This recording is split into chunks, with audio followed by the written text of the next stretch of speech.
اعوذ باللہ من الشیطان الرجیم بسم اللہ الرحمن الرحیم السلام علیکم ورحمۃ اللہ وبرکاتہ۔ آج ہمارا 12واں سپارہ ہے سورہ ہود، آیت نمبر 6 سے شروع ہوتا ہے 12واں سپارہ، لیکن ہم سورہ ہود کی ابتدا سے دیکھیں گے۔ بسم اللہ الرحمن الرحیم الف لام را کتاب احکمت آیاتہ ثم فصلت من لدن حکیم خبیر۔ الف لام را فرمان ہے جس کی آیتیں پختہ اور مفصل ارشاد ہوئی ہیں ایک دانا اور باخبر ہستی کی طرف سے کہ تم بندگی کرو مگر صرف اللہ کی، میں اس کی طرف سے تم کو خبردار کرنے والا بھی ہوں اور بشارت دینے والا بھی ہوں۔ تو یہ سورہ ہود کی ابتدائی آیات ہیں۔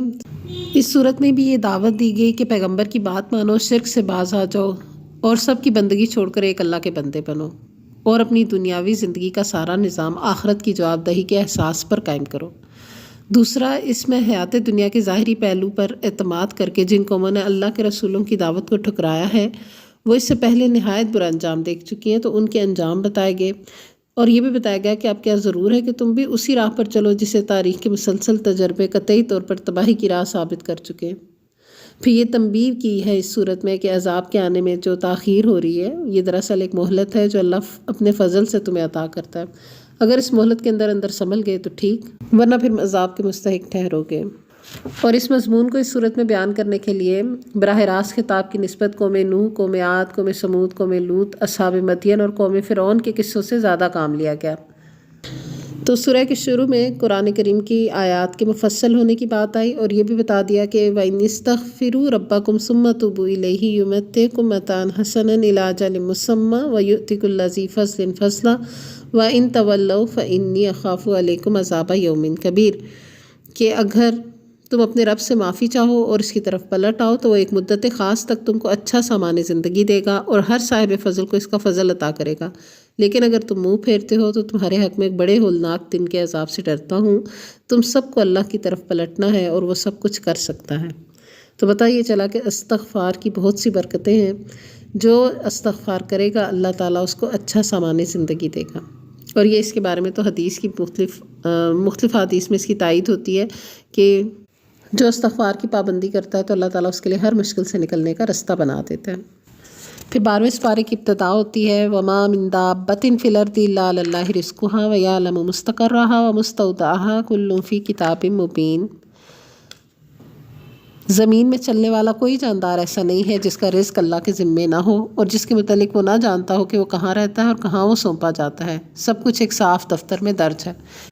یعنی ساری مخلوقات کا رزق، سب کا مستقر اور مستودع، کہاں ٹھہرنا ہے اس نے، کہاں اس کو سونپا جانا ہے، سب اللہ تعالیٰ کو پتہ ہے۔ پھر مختلف پیغمبروں کے واقعات سے جو تنبیہ کی گئی تھی تو اس میں حضرت نوح علیہ السلام کے واقعے میں خاص بات یہاں اس صورت میں یہ بھی بتائی گئی کہ ان کے بیٹے کو بھی ان کا بیٹا بھی مستحق عذاب ٹھہرا کیونکہ وہ بھی آپ کی تعلیمات کا پابند نہیں ہو رہا تھا۔ تو آپ صلی اللہ علیہ وسلم کی ایک حدیث ہے کہ جس کا عمل اسے پیچھے چھوڑ دے اس کا نسب اسے آگے نہیں بڑھا سکتا۔ اس کا پیغمبر کا بیٹا ہونا اس کو کام نہ آیا کیونکہ وہ خود صاحب عمل نہیں تھا۔ اللہ تعالیٰ نے اس کے لیے فرما دیا اِنَّهُ عَمَلٌ غَيْرُ صَالِحٍ، اس کا عمل ہی غیر صالح تھا۔ پھر آیت نمبر 52 میں استغفار کی مزید برکتیں بتائی گئیں کہ اگر تم اپنے رب سے استغفار کرو گے، اس کی طرف پلٹو گے تو وہ تمہارے پر آسمان کے دہانے کھول دے گا اور تمہاری موجودہ قوت پر مزید قوت کا اضافہ کرے گا، مجرموں کی طرح منہ نہ پھیرو۔ تو استغفار کی بہت برکتیں ہیں، جو استغفار کرے گا، رجوع اللہ کرے گا، توبہ طائب ہوگا، اپنے گناہوں کو یاد کر کے اللہ سے معافی مانگے گا تو اللہ تعالیٰ اس کے لیے بہترین برکتوں کے دروازے کھولے گا۔ اچھا، رمضان کا مہینہ اور اس میں خاص چیز جو مانگی جاتی ہے وہ بخشش ہی ہے، تو بخشش نہ ہونا اور رمضان کا گزر جانا اس پر وعید بھی ہے، تو اس لیے بہت ضروری ہے کہ ہم اپنی ان رمضان کی گھڑیوں میں اپنے لیے اللہ سے معافی مانگیں، توبہ کریں، اپنے لیے، اپنے ساتھ اور سب کے لیے بھی معافی کی درخواست کریں۔ پھر حضرت ابراہیم علیہ السلام کا، پھر قوم لوط کا، ان سب کا بھی ذکر آتا رہا، قوموں کی برائیاں اور پیغمبروں کے پیغامات پہنچانے کے طریقے، یہ سب تذکرہ بھی آتا ہے اور ساتھ ساتھ یہ استغفار کی طرف تلقین بھی کی جا رہی ہے۔ پھر آیت نمبر 90 میں فرمایا وَاسْتَغْفِرُوا رَبَّكُمْ ثُمَّ تُوبُوا إِلَيْهِ إِنَّ رَبِّي رَحِيمٌ وَدُودٌ، دیکھو اپنے رب سے معافی مانگو اور اس کی طرف پلٹ آؤ، بے شک میرا رب رحیم ہے اور اپنی مخلوق سے محبت رکھتا ہے۔ تو اب دیکھیں کہ ہر وقت جو ہے نا معافی کا دروازہ کھلا ہوا ہے، لیکن جب جان حلق پہ آ جائے پھر نہیں، یا سورج مغرب سے نکل آئے پھر نہیں، یعنی قیامت کی نشانیوں کا ظہور شروع ہو جائے پھر نہیں۔ تو اس لیے ابھی موقع ہے، ابھی اللہ تعالیٰ پکارتے ہیں،